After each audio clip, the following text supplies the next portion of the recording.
Tidak ada lah persoalan cacing pita itu nggak ada.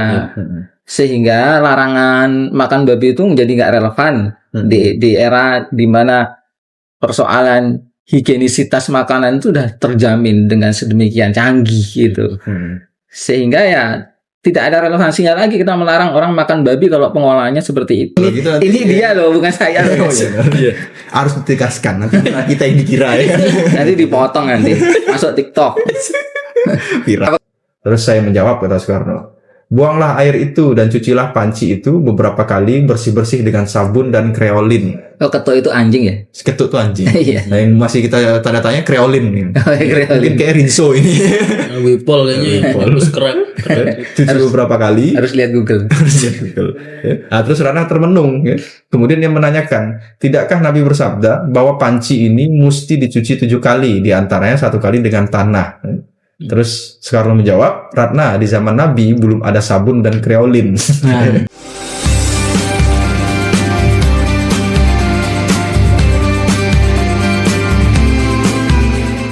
Selamat malam, Assalamualaikum warahmatullahi wabarakatuh. Waalaikumsalam warahmatullahi. Alhamdulillah, ketemu lagi dengan saya Pierre Agita Penta ya, dalam siaran utama kita. Posko Kesadaran yang bersama dengan Mataram Liberation Institute. Alhamdulillah malam hari ini kita bisa lanjut lagi nih Pak. Sudah putus berapa minggu? Maklum ya, namanya kos-kosan itu ya, kadang ramai kadang sepi ya. Datang bulan. Ya mohon maaf nih ya, rada apa, mau dibilang downgrade, mungkin downgrade kita ya. Tapi kamera tetap kamera mahal insyaallah. Ya alhamdulillah malam ini kita akan diskusi lagi ya bareng dengan Assalamualaikum Pak. Waalaikumsalam warahmatullahi wabarakatuh. Pak Priastomo dan sahabat saya Kang Apri ya. Nah malam ini kita melanjutkan tema kita sebelumnya ya. Kita sudah bahas terkait dengan Tuhan ya. Yang rame Pak, viral Pak. Instagram itu kita, alhamdulillah viewer kita 100 ribuan ya, salah satu video kita. Karena dikira orang murtad. Iya. Memang baik, memang bahas Tuhan ini malah dikira murtad ya Bang. Ya. Nah terus macam-macam ya kita bahas ya. Kemudian ada terkait dengan menguji Al-Quran ya. Nah malam ini ya, ini kita mau bahasan Pak. Berdasarkan diskusi kita sebelumnya terkait dengan oke kan kita mampu menemukan Tuhan itu membuktikan ya, bahwa mewujud Tuhan itu mau tidak mau suka tidak suka mesti ada gitu. Ya. Nah kemudian Tuhan itu selanjutnya kan kita nguji mana informasi dari Tuhan kan sampai akhirnya kita menemukan membuktikan ya, Al-Quran itu sebagai kalamullah gitu sebagai informasi yang Allah turunkan untuk mengatur manusia gitu ya, sebagai aturan untuk manusia. Nah, cuman pertanyaannya Pak, atau bagaimana kita memahami Al-Quran itu sehingga itu otentik gitu loh. Hari ini kan banyak perbedaan. Nah, ini baru-baru ini nih, ya. Jadi teman-teman ya, ini mungkin sudah ada yang pernah baca ya. Ini kumpulan, ini kalau beli di Shopee berapa Pak?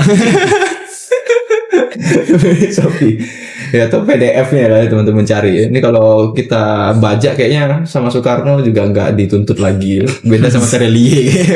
Kan dikejar gitu. Bukan jadi status. Nah, saya baru baca ini. Ini masuk dengan tema kegelisahan banyak orang hari ini Pak gitu. Ya, apalagi ya kayak inilah kan beberapa bulan ini atau tahun kemarin lah ya. Tahun kemarin itu kan cukup banyak kita ngelihat orang-orang mu'alaf gitu loh. Orang-orang mu'alaf. Terus yang mu'alaf ini kan kadang-kadang bukan kadang ya kita temukan itu ngerasa kayak aku harus ngikuti Islam yang mana gitu. Ya, karena ada banyak kan terus kan cara memahami Islam itu gitu tuh. Ya, cara memahami Islam. Masalahnya terus pas baca ini ya, itu ada satu artikel ya ditulis Soekarno itu tahun 1940 ya. Judulnya itu ya, judulnya Masyarakat Onta dan Masyarakat Kapal Udara ya. Jadi ini kisah Soekarno dengan anaknya ya, itu namanya Ratna Juwaini ya, Pak. Nah terus Ratna Juwaini berteriak, papi si ketuk menjilat air di dalam panci ya. Terus saya menjawab, kata Soekarno, Buanglah air itu dan cucilah panci itu beberapa kali bersih-bersih dengan sabun dan kreolin. Oh, ketua itu anjing ya? Ketut tuh anjing. Iya. Nah, yang masih kita tanda tanya kreolin nih. Kreolin. Mungkin kayak Rinso ini. Wipol kayaknya harus kerak. Cuci beberapa kali. Harus lihat Google. Nah, terus Ratna termenung, ya. Kemudian dia menanyakan, tidakkah Nabi bersabda bahwa panci ini mesti dicuci 7 kali, diantaranya 1 kali dengan tanah. Terus Soekarno menjawab, Ratna, di zaman Nabi belum ada sabun dan kreolin. Nabi waktu itu tidak bisa memerintahkan orang memakai sabun dan kreolin. Artinya apa? Nggak harus dengan nggak harus air 7 juga, kali, iya. salah satunya dengan tanah. Iya, nggak mesti ngikuti ketiplek apa yang ada di hadis, Ya, misalkan ketiplek tekstual yang ada di Al-Quran gitu loh. Nah, ini kan akhirnya bisa memunculkan banyak penafsiran kan, kalau model begini gitu loh. Nah, ini sebenarnya yang jadi persoalan nih. Gimana sih kita menentukan autentifikasi Al-Quran gitu loh. Mungkin jangan bisa ngasih ini dulu lah pembukaan ke kita. Ini problemnya pelik nih Pak. Iya. Pelik banget. Kasus serupa pernah nggak? Mungkin kita ngalamin itu. Atau pernah nggak ada temen yang ngomongnya kira-kira kayak gitulah. Kayaknya pernah sih Pak. Sering loh aku Pak. Jadi apa dicuci biasa aja gitu kan akhirnya. Kalau dalam kasus lain, saya pernah punya teman SMA ya. Dia itu sekolah di Amerika.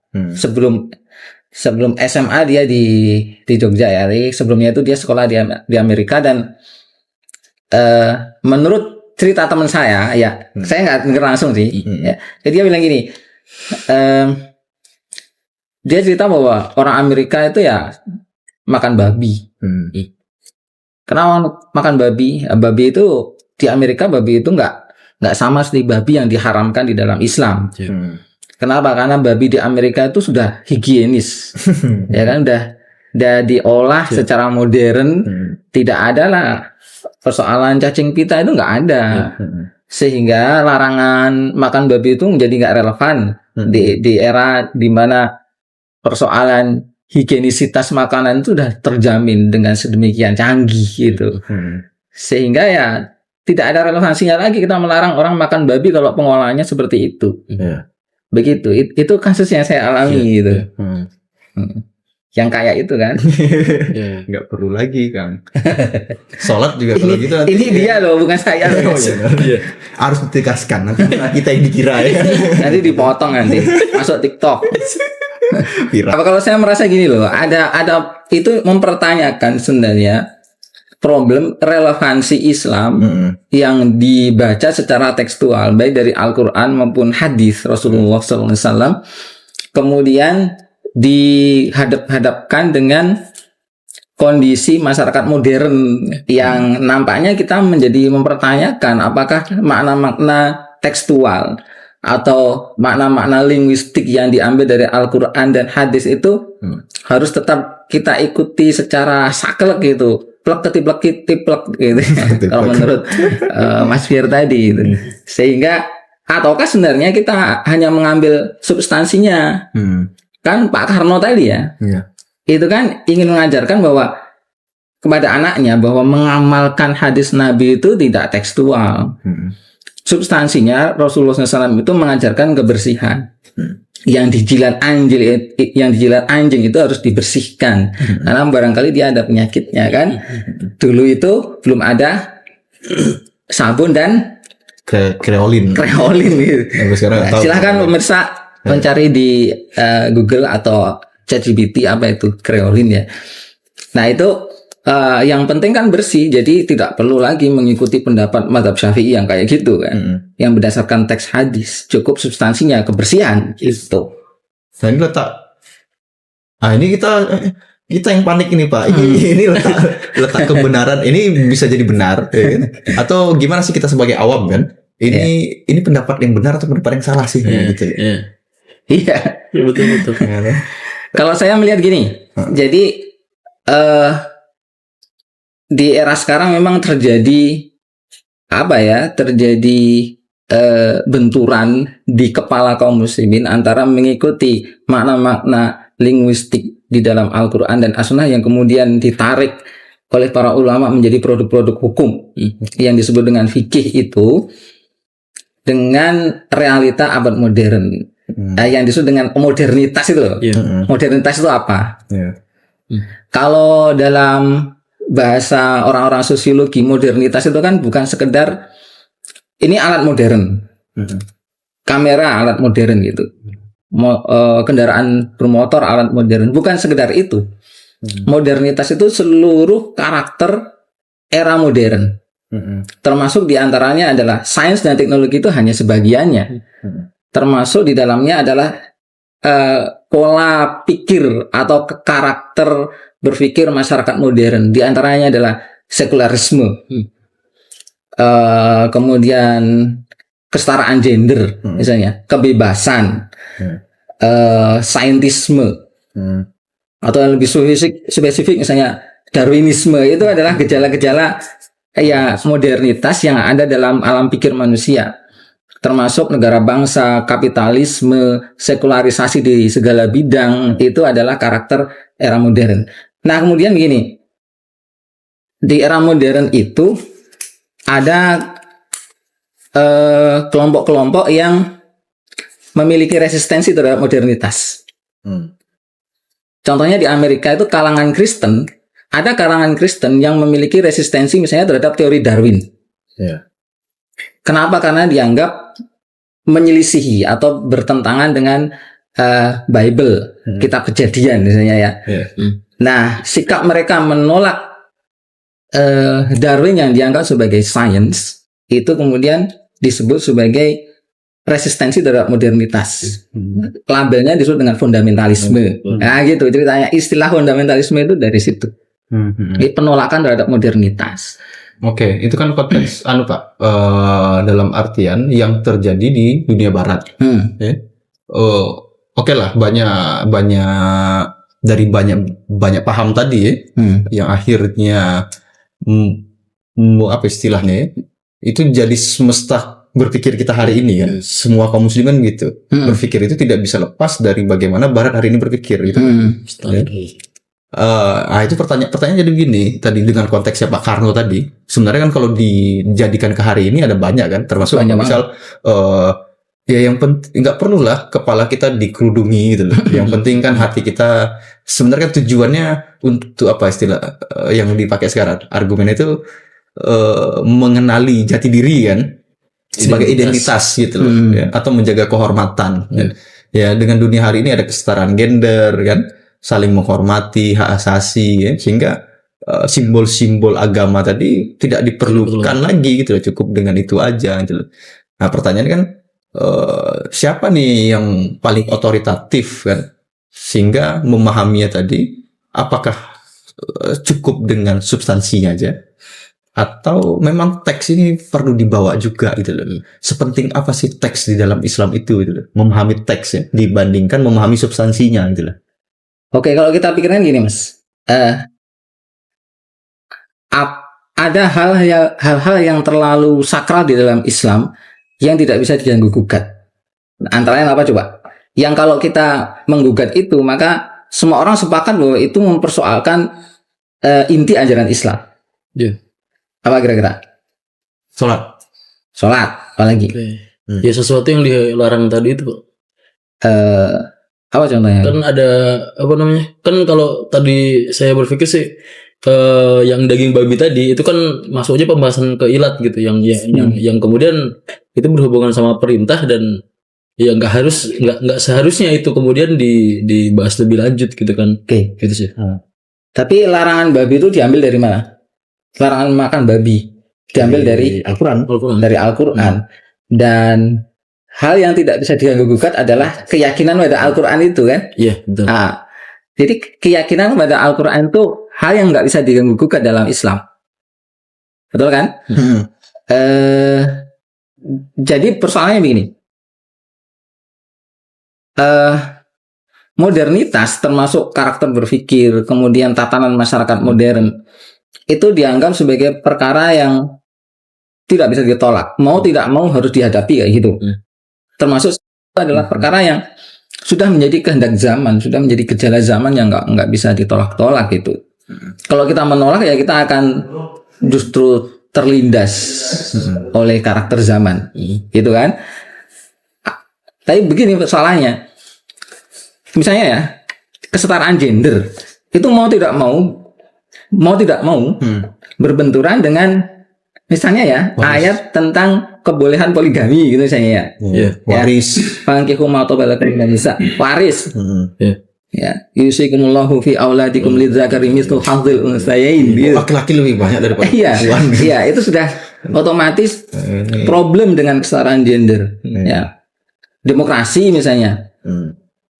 Ada ayat yang menyuruh pemimpin untuk pokoknya berhukum kepada apa yang diturunkan oleh Allah saja.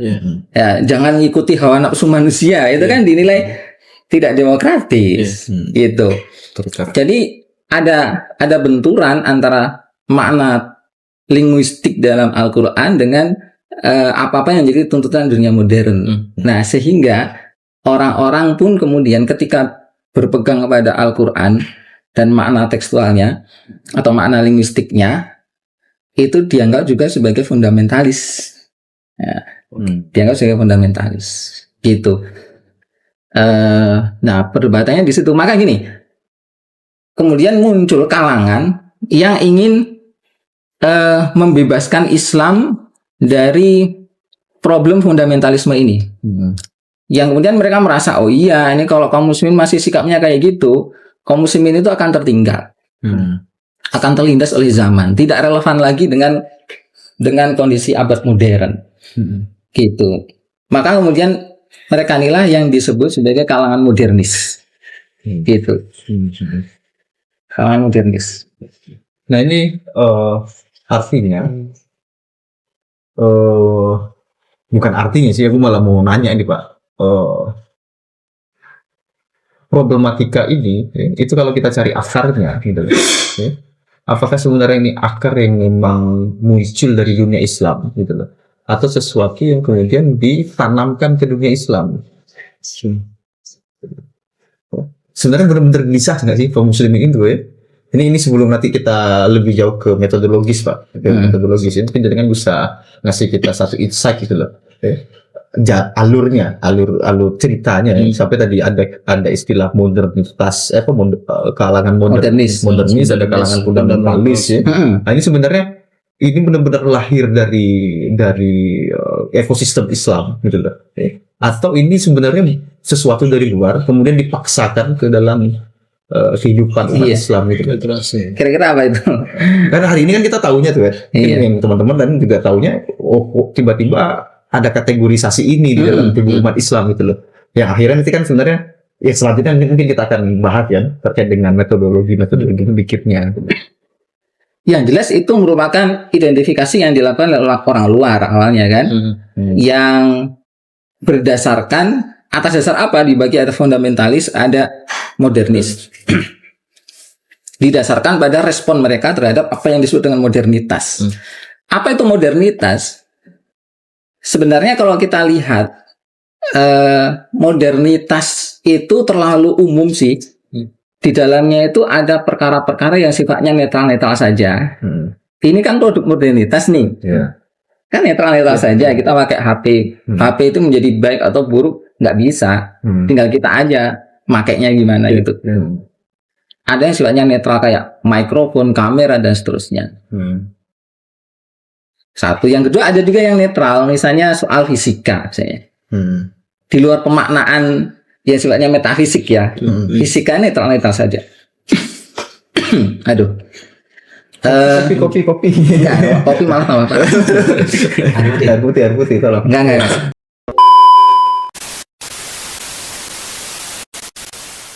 Mohon maaf ya, tadi kita ada sedikit putus ya, mohon maaf. Kita belum belum ada sponsor ya. Nah ini kapal api nih ya. Ya mbok ya kalau nggak kapal api ya top kopi lah di kamera tuh. Jadi ada kendala teknis ya. Mohon maaf ya. Ngomong Pak, lanjut lagi Pak. Tadi kita sampai kategorisasi tadi. Dari mana asalnya gitu ya? Iya, dari mana asalnya. Yang jelas itu berangkat dari respon kaum muslimin terhadap modernitas. Dan modernitas itu sebenarnya gejala yang terlalu umum. Ada yang universal seperti teknologi, sains, fisika misalnya, sejauh tidak melibatkan pandangan-pandangan yang metafisis. universal lah, ya, matematika, fisika, kimia kayak gitu. Nah, tapi ada yang sebenarnya itu modernitas itu mencerminkan apa ya, pandangan hidup, pemikiran yang lahir dari pandangan hidup orang Barat modern. Kayak misalnya pemisahan antara agama dengan tatanan kehidupan. Jadi karena mereka ada pengalaman traumatik terhadap agama, lalu kemudian mereka mengeliminir peran agama dalam berbagai sektor sampai pada di belakang garis ini aktivitas ritual belaka, sehingga pendidikan, ekonomi, politik, peradilan itu semuanya dinetralkan dari agama, gitu kan?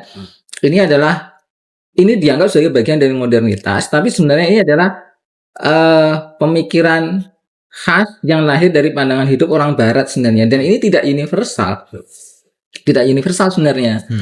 Nah, sehingga ketika ada orang-orang yang memiliki pandangan hidup yang berbeda, kemudian mereka menolak sekularisasi seperti itu dianggap sebagai menolak modernitas dan dianggap sebagai fundamentalis. Berarti memang ada hegemoni ideologis. Betul.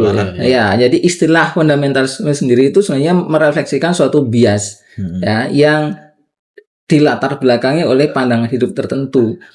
Gitu. Sedangkan kaum muslimin ya, apa yang datang dari barat itu ada yang bisa diterima, seperti teknologi, sains, itu sebenarnya bukan khas orang barat, tapi itu adalah bagian dari kemajuan yang bisa kita terima. Sedangkan sekularisasi misalnya, itu adalah perkara yang ya mau tidak mau itu bertentangan dengan pandangan hidup orang Islam gitu. Berarti hari ini untuk kategorisasi itu bisa kita kesampingkan dulu harusnya kan? Iya, mestinya kita kesampingkan. Dari segi, nah persoalannya gini, memang ada orang yang kemudian tertuduh gitu loh, terhakimi gitu loh. Jadi mereka nggak mau disebut fundamentalis, terbelakang kayak gitu, mereka nggak mau. Kalau siapa? Ada yang buat kategorisasi itu? Ada Abangan, terus Clifford Geertz ya, ada Om Santri, yang itu ya kurang lebih hampir sama atau modelnya. Barangkali demikian sih. Jadi itu pengaruh dari karakter orang Jawa yang juga terpengaruh budaya lama itu masuk di situ sih. Tapi itu kan bukan sesuatu yang lahir dari Islam kan. Itu kan tetap dipotret oleh orang luar kan. Jadi realita antropologis kali ya. Berarti kan yang artinya gini Pak, yang terjadi hari ini gitu loh, bahwa kaum muslimin itu memiliki beragam pandangan kan terkait dengan memahami Al-Qur'an atau memahami perintah-perintah Asy'ari tadi ya, Allah Subhanahu wa taala itu harus kita jauhi dari kategorisasi yang tadi fundamentalisme terus modernisme gitu. Tapi menurut saya gini Mas, yang jelas ada orang-orang yang terteror oleh stigma-stigma kayak gitu. Sehingga dia bersikap kita berarti harus jadi yang modern nih, jangan sampai jadi fundamentalis kita harus maju gitu loh, tidak tertinggal, tidak terbelakang, tidak seperti apa yang dikatakan oleh orang barat sebagai orang-orang fundamentalis. Sehingga lahirlah hegemoni ideologi orang yang menamakan dirinya sebagai kalangan modernis. Ada loh kayak gitu, emang ada. Misalnya Fazlur Rahman menyebut dirinya sebagai neomodernis kayak gitu. Nah gini, yang jelas mereka tidak ingin menanggalkan identitas primer sebagai orang Islam, seperti yang kita katakan tadi, seperti kepercayaan kepada Allah, kepercayaan pada Nabi Muhammad SAW, kepercayaan kepada Al-Quran, itu nggak bisa ditawar-tawar. Mereka tidak ingin juga loh disebut sebagai orang murtad kayak gitu kan, tapi inginnya sebagai orang yang modern tapi Islam gitu. Makanya yang menjadi persoalan bagi mereka adalah bagaimana mengatasi misalnya ayat-ayat Al-Quran misalnya yang bertentangan dengan modernitas menurut mereka. Ayat-ayat yang bias gender kayak gitu. Ayat-ayat yang tidak sesuai hak asasi manusia. Nah, misalnya apa? Az-zaniyatu waz-zani fajlidu kulla wahidin minhuma mi'ata jaldah. Pezina perempuan, pezina laki-laki, deralah masing-masing 100 kali.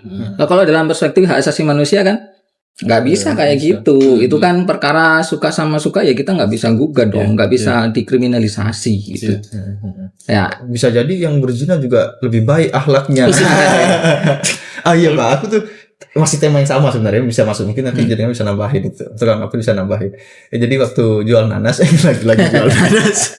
Udah lama nih gak keluar. Inspirasi ya. Padahal sekarang jualan susu ya kan. Anu Pak. Ini sebenarnya umum nih, umum. Jadi tadi ini kan kita mau masuk bahwa hari ini kan orang-orang itu menganggap Islam itu yang penting mencapai kebaikan universal tadi kan, ngambil substansinya itu loh. Sehingga menjalankan simbol-simbol agama itu menjadi tidak begitu penting. Nah, kasusnya begini pas yang depan aku jualan itu Pak, terus begini dia curhat, ada nggak perlu sebut nama lah ya. Ini loh apa mbah ini kerjanya padahal orangnya rajin sholat, tapi yo omongannya julid julid ngomongin buat sakit hati gitu. Mending yang itu nggak pakai kerudung tapi baik dia gitu loh. Iya Mas, bagus gitu tuh. Ya nggak gitu juga Mbak. Saya dulu gitu loh, satu-satu kita jelaskan. Nah itu kan terjadi gitu Pak. Iya. Soalnya yang penting baik lah daripada jalankan syarat tapi nggak baik. Nah, jadi aku malah terus ya dia nggak pakai kerudung kan udah nggak baik sendiri kan gitu loh.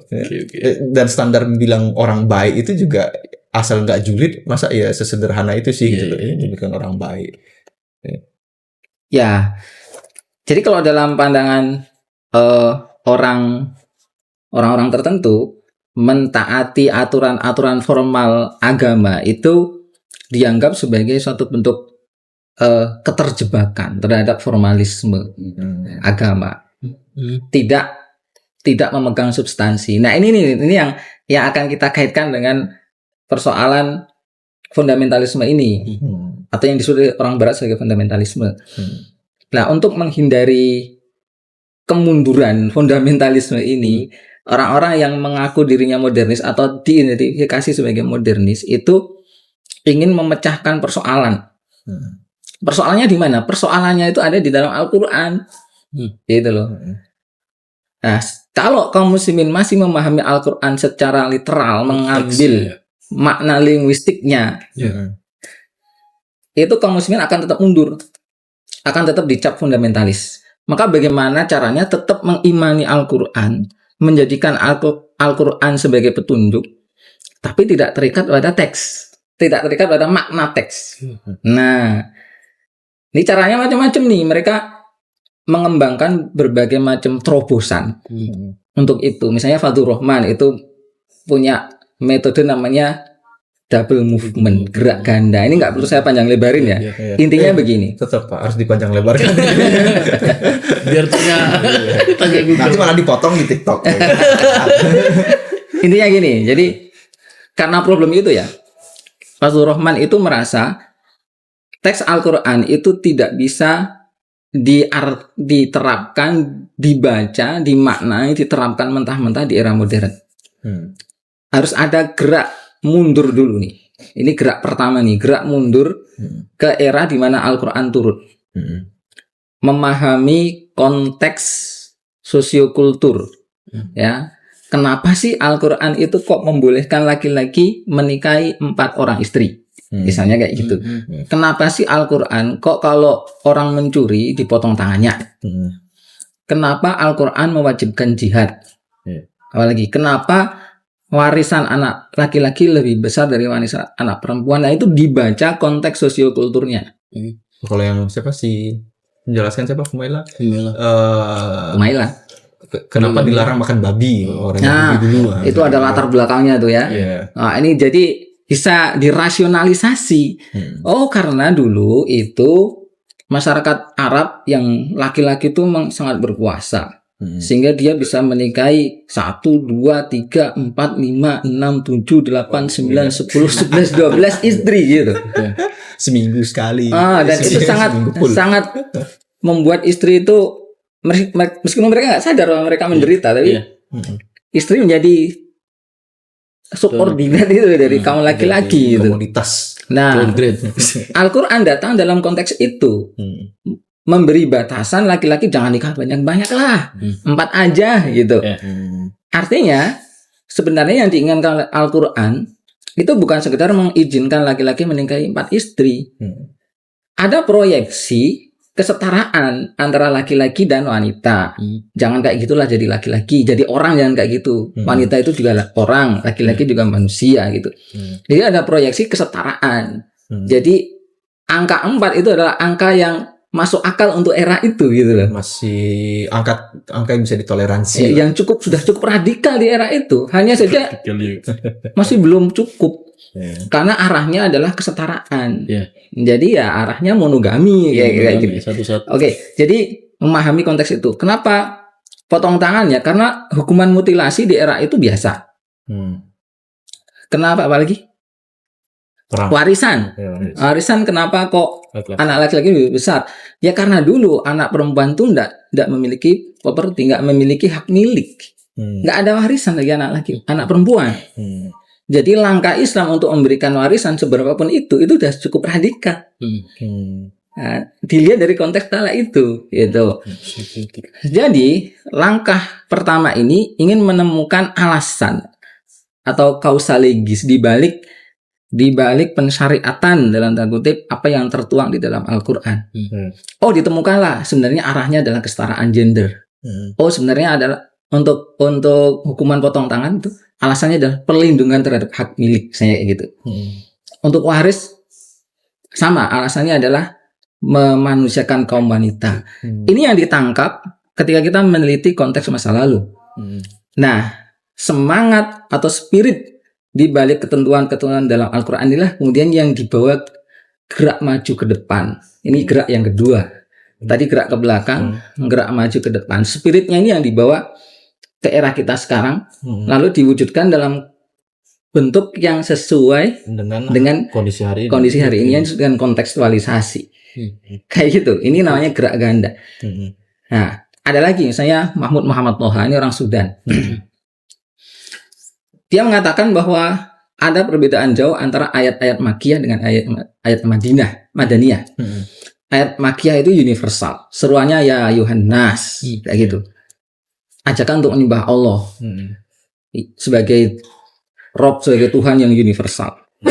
Sedangkan ayat-ayat Madinah itu sudah sangat kontekstual.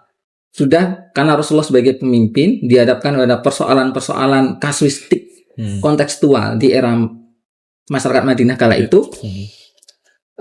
Maka turunlah hukum-hukum. Yang hukum-hukum itu sebenarnya disesuaikan dengan kondisi masyarakat Arab di abad ke-7.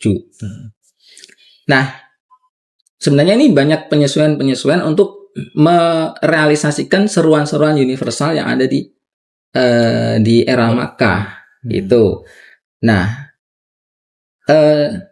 seruan-seruan universal di era Makkah itu tidak bisa serta-merta diaplikasikan secara secara ideal di zaman itu. Ada ini nggak Pak? Ada contoh lain nggak? Misal selain tadi kan ada pernikahan toh, terus potong tangan toh. Kalau misal kayak riba, itu Fazlur Rahman nyontohkan juga nggak? Atau minum khamar? Atau itu berlaku semua berarti? Dia memang mau dalam upaya untuk menghilangkan semua teks. Ya kan benar upaya menghilangkan teks ya? Iya. Untuk ngambil spirit, kemudian spirit itu disesuaikan dengan kondisi hari ini. Bukan menghilangkan teks sebenarnya, tapi menghilangkan pemahaman yang linguistik, mengambil pemahaman linguistik dari teks Al-Quran. Jadi mereka mencoba untuk merogoh lebih dalam sampai ke sesuatu yang ada di balik teks atau melampaui teks. Ya, jadi memahami Al-Quran tidak terbatas pada apa yang tersurat atau tersirat oleh teks, tapi ya ini sebenarnya ada kaitannya dengan hermeneutika ya. Pada akhirnya nanti misal kita nemukan larangan kenapa khamr itu haram ya, karena memabukkan ya, terus mampu dan bisa mengganggu orang lain, kan misal kayak di perempatan sini, ya, waktu lagi rame-rame miras di Jogja itu kan beberapa masjid itu terang-terangan memang ya mengharamkan miras terus pakai ayat gitu loh. Nah cuman yang di perempatan sini bagus itu Jogja berhati nyaman, miras bikin nggak nyaman. Nah, Oke. nah, nanti kalau misalnya kan karena tadi orang mabuk itu kan bisa ganggu, ya, bisa buat kriminal. Tapi kalau kita mabuk terus baik ya gitu kan, Iya, betul. mendem di rumah dewean tuh Pak, Iya. ya berarti kan nggak apa-apa nih jadinya gitu loh. Iya. Dan mungkin kalau yang mabuk-mabuk sekarang dia karena nakal kan. Nah, ini Fazlur Rahman menyiapkan nakal tapi metodologis. Iya, memang begini. Sebenarnya celutukan seperti itu dikatakan oleh banyak orang sih ya, baik terdidik maupun nggak terdidik. Ya, itu yang ditangkap oleh Fazlur Rahman. Tapi dia mengatakan bahwa mereka itu kekurangan metodologi. Oke. Nah, makanya dia buatkan metodologi itu, gerak ganda itu loh, yang teoritiknya kayak gini. Kalau Mahmud Muhammad Toha itu sampai berkesimpulan ayat-ayat Madaniyah itu di era modern yang sudah siap untuk menanggapi seruan-seruan universal ayat-ayat Makkiyah. Itu ayat-ayat Madaniyah telah dinasakh oleh ayat-ayat Makkiyah. Oh ini. Dari dulu yang namanya nasakh itu ayat yang turun awal dinasakh oleh ayat yang turun belakangan. Ini dia malah kebalik. Sama Ayat-ayat Madaniyah yang turun belakangan itu dinasakh oleh ayat-ayat Makkiyah gitu. Nah, dengan alasan itu tadi kesiapan era modern untuk menerima seruan-seruan universal Al-Qur'an, ayat-ayat Makkiyah. Itu metode. Jadi mereka berusaha untuk menemukan terobosan-terobosan agar intinya agar kaum muslimin lepas dari makna teks, kemudian mencari apa yang disebut dengan substansi. Makanya saya sebut gini, saya pribadi menyebutnya sebagai substansialisme dalam memahami Islam. Aku malah menangkapnya gini Pak, jadi ya mereka ini menyiapkan satu paket paradigma di mana orang hari ini bermaksiat tapi merasa ini benar gitu. Iya, intinya jadi orang universal gitu. Enggak, jadi begini, misal yang baru-baru ini rame, bukan baru-baru sih, berapa tahun yang lalu ya, yang Dr. Uin itu loh, tentang Buddha. zina, tentang Buddha itu, Milkul Yamin. Jadi orang itu menggunakan teorinya Syahrul. Iya, orang jadi kan berzina, tapi mereka punya basis intelektual sehingga mereka nggak ngerasa, wah aku nggak maksiat, aku nggak berbuat salah. Iya, itu yang saya katakan, bagaimana orang tetap bisa mengatakan dirinya iman pada Al-Quran, menjadikan Al-Quran sebagai petunjuk, tapi dapat menyerap kondisi yang disebut sebagai modern itu, kesetaraan gender kah, kebebasan seksual dan lain-lain. Sampai ya kalau antum baca bukunya Musdah Mulia misalnya, sampai legalisasi hubungan sesama jenis. Ini ditakutkan Buya Hamka kan, dulu itu nulis apa? Tidak perlu membuang Islamnya, ya toh? Identitas Islam, tapi Islam sudah hilang aslinya dalam praktek gitu.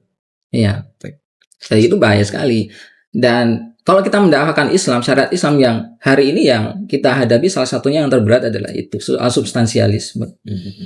Dengan bahasa-bahasa yang lebih sederhana, tidak akademis, ini banyak disampaikan oleh tokoh-tokoh kita. Itu berbahaya itu Pak ya. Mulai dari tokoh-tokoh RT sampai tokoh negara sering kayak gitu. Iya sih. Oh iya, baru mudah-mudahan tetanggaku nggak nonton ini. Baru-baru rame Pak di grup RT Pak. Jadi muda-mudinya itu mau buat apa, acara inilah kayak jalan sehat, terus ada dangdutannya gitu. Terus rame itu, yang satu, wah saya nggak seneng saya nggak suka, kalau bisa jangan dangdutan gitu loh.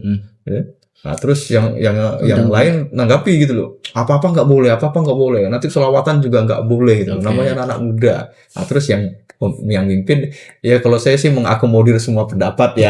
Demokratis. Wah ini demokratis banget. Tapi kelihatannya bijak Pak. Iya, bijak. Aku karo istri bijak. Api ya, ini nggak ada keputusan ini. Itu dia tokoh-tokoh ya begitu cara berpikirnya itu loh. Ngikuti kehendak masyarakatnya aja, warganya. Jadi berislam itu ya tidak usah saklek-saklek kayak seperti di hadis kah, teks atau fikih kayak gitu. Yang penting kan kita jadi orang Islam tuh baik, kayak gitu, adil. Itu kan sering diomongkan Pak Mahfud juga, Mahfud MD. Tapi pertanyaannya, dan buktinya banyak negara barat hari ini kan gitu kan. Buktinya baik-baik aja mereka dengan liberalismenya, sekularismenya, kapitalismenya. Nah, ini kita nanggapnya gimana gitu Pak, gitu loh. Sebenarnya seharusnya kita ketengahkan lagi nih Pak. Gimana sih kita menanggapi paradigma berpikir begini terkait dengan memahami Islam tadi, Al-Qur'an itu loh. Ini titik patahnya di mana sih gitu. Oke, tapi sebenarnya sepertinya sesi ini udah cukup lama deh. Kita sambung lain kali aja ya. Tapi saya ingin memberikan kesimpulan gini, persoalan substansialisme itu masalahnya di mana gitu. Ya. Memang problem itu kalau kita ingin mengambil substansi ajaran Islam doang gitu. Menurut saya masalah tuh. Satu, ini ya. Mereka itu menjadikan Al-Qur'an justru sebagai masalah. Iya enggak? Iya. Karena kita kan udah hidup seperti hari ini. Ya toh? Ya, kalau kita nggak ngikuti, nah justru Al-Qur'an kok malah dikit-dikit larang, dikit-dikit larang. Nah, ini ada kisos, ini ada cambuk bagi pezina, ini jadi masalah. Ada poligami, ada waris yang nggak sesuai, nggak proporsional misalnya dalam tanda kutip istilah mereka. Ini masalah, sehingga perlu ditemukan metode agar masalah ini bisa teratasi. Jadi bukannya kalau ulama zaman dulu kan menemukan masalah dalam realita kehidupan, mencari solusinya dalam Al-Qur'an dan As-Sunnah kan gitu. Mereka enggak. Mereka menganggap Al-Qur'an dan As-Sunnah itu sebagai masalah, sehingga perlu dicari solusinya gimana memahami Al-Qur'an dan As-Sunnah agar bisa sesuai dengan realita modern gitu. Jadi Al-Qur'an itu bagi mereka membuat kaum muslimin selama belasan abad itu terjebak pada teks. Ini ungkapan ini udah sering mereka katakan nih, terutama Ulil dan kawan-kawan sejak 2000-an awal. Gus Ulil, nanti nonton ya.